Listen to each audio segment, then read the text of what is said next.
एकं नित्यं विमलमचलं सर्वधि साक्षिभूतं भावातीतं त्रिगुणरहितं सद्गुरुं तम नमामि।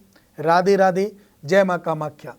आप सभी का स्वागत है भाग्य ऋषि संस्थान सुख के सागर में। मैं हूं आपके साथ आचार्य पुष्पेंद्र शास्त्री। आज हम आपसे बात करेंगे संतान सुख को लेकर। बहुत से लोग बड़े दुखी होते हैं, परेशान होते हैं। विवाह को बहुत समय बीत जाता है, 5 साल, 10 साल, 12 साल, 15 साल हो जाते हैं, लेकिन कोई संतान नहीं हो पाती, संतान सुख प्राप्त नहीं हो पाता। बड़ी दिक्कत परेशानी आती हैं, लोग ताने मारने लग जाते हैं, ताने सुने नहीं जाते। और यहाँ तक मेरी माता बहनों को इतना कष्ट उठाना पड़ता है। जिन माता बहनों के कोई संतान नहीं, उनसे पूछो उनके मन की वेदना क्या है। उस मन की वेदना को अगर वो कोई दूसरा जान सकता है तो वही जान सकता है जो उस रास्ते से गुजरा हो, अर्थात जिसके संतान सुख बहुत देर से हुआ हो। तो संतान सुख की सबसे बड़ी भूमिका हमारे जीवन में बताई गई है। जिन माता पिता के संतान नहीं होती, उनके जीवन का आधा सुख अपने आप नष्ट हो जाता है। हर व्यक्ति चाहता है मुझे एक सुयोग्य अच्छा संतान प्राप्त हो। मैं लड़का और लड़की की बात नहीं कर रहा हूं, लेकिन फिर भी हर व्यक्ति की मन की इच्छा है एक बेटा एक बेटी मुझे हो जाए, मैं सुखी हो जाऊं, मेरा बांझपन का जो नाम है वो हट जाए। तो वो कैसे होगा?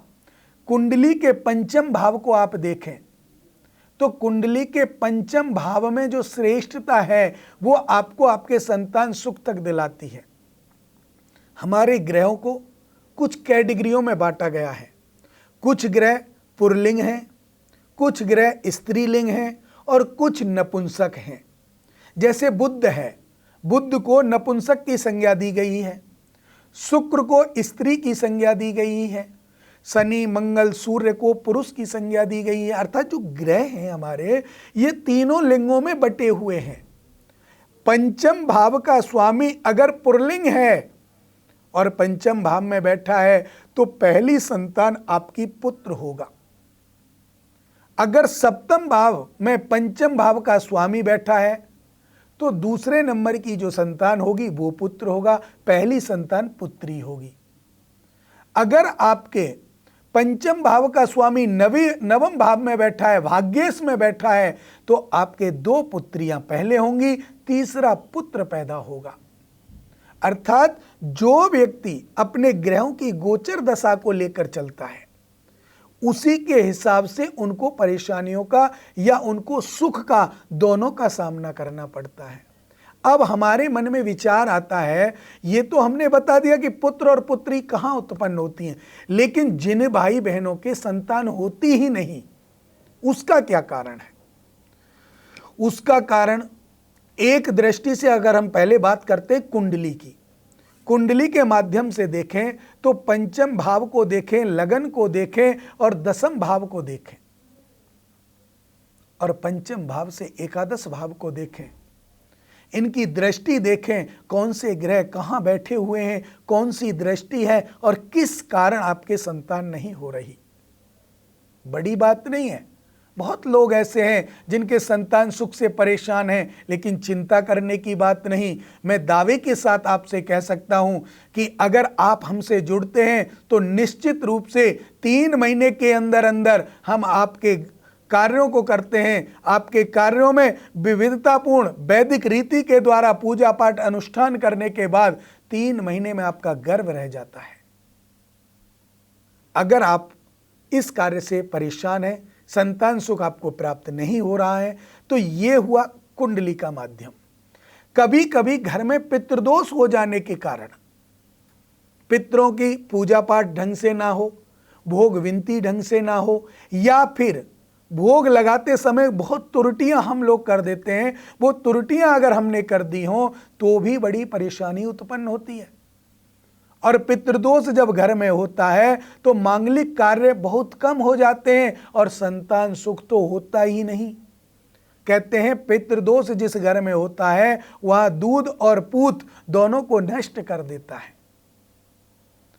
पितृदोष के कारण भी आपको संतान सुख का विशेष प्रभाव पड़ता है, इसलिए आपको पितृदोष का सहयोग बिल्कुल नहीं लेना चाहिए। आपको पितृदोष का निवारण करना चाहिए अच्छे वैदिक ब्राह्मणों के द्वारा। तीसरी रीति, जो तीसरा कारण है कि आपके घर में संतान नहीं होती, और ये पता कैसे चलेगा? जब आप कुंडली का आंकलन कराएंगे, कुंडली में ये सारी चीजें आपको पता चलेंगी कि किस कारण से आपको संतान सुख प्राप्त नहीं हो रहा है। तीसरी जो चीज है वो है बंधन। आपके घर से, आपके परिवार से, आपके रिश्तेदारों से जो कोई जलन में होता है, या समाज से, या कोई भी जल सकता है, या किसी पर संतान ना हो और वो चाहती है कि आपको भी ना हो, तो किसी तांत्रिक क्रिया के द्वारा आपकी कोख बांध दी जाती है। और जब कोख बंध जाती है, कोख बंधते समय आपको 3 चीजें स्वीकार में आती हैं। मैं आपको बताना चाहता हूं उन लक्षण उस चीज के कि आपको कोख बंध गई है और आपको संतान नहीं हो रही है। अगर आप हैं तो वो लक्षण देख लीजिए। आपके मासिक धर्म के समय पेट में दर्द बनना, जो पहले नहीं बनता था, आज बनने लगा है, अचानक बनने लगा है, तो वो आप समझ लिए कि आपकी कोख बंधन का रास्ता है।